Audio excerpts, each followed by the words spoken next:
ரிஷபம் ராசி கிருத்திகை நட்சத்திர அன்பர்களுக்கு மிக அதிகமான கெடுதல்கள் தரக்கூடியதுல முதன்மையான நட்சத்திரம்னு பார்த்தோம்னா மிருகசிரிச நட்சத்திரம். உங்களுடைய பெற்றோர்கள் அல்லது உங்களுடைய பிள்ளைகள் அல்லது உங்களுடைய வாழ்க்கை துணை இந்த அமைப்புல இருந்துட்டாங்க அப்படின்னா என்ன சார் பண்றது? விலகி இருக்கவும் முடியாது. அட் தி சேம் டைம் அவங்க கூட இருக்கும்போது உங்களுக்கு கெடுதல்களும் நடக்கும், நன்மைகள் தடையாகும்.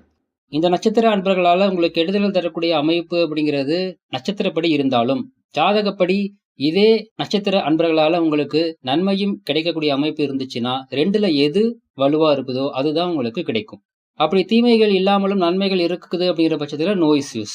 ஆனால் தீமைகள் மிக அதிகமாக இருக்குது, நன்மைகள் அப்படிங்கிறது அந்த நட்சத்திர அன்பர்களால எனக்கு இல்லவே இல்லை அப்படிங்கிற பட்சத்துல என்ன சார் பண்றது? வலுவாக நன்மை அதிகரிக்கணும், தீமை குறைக்கணும் அப்படின்னா உங்களுடைய சுய ஜாதகப்படி எந்த கிரகம் வலுவா இருக்குதோ அந்த கிரகம் சார்ந்த வழிபாடு குறிப்பிட்ட நாள்ல குறிப்பிட்ட நேரத்துல செய்யும் பொழுது நன்மை அப்படிங்கிறது கிடைக்கும். தீமையை அது முழுமையாக கண்ட்ரோல் பண்ணும். வாழ்த்துக்கள்.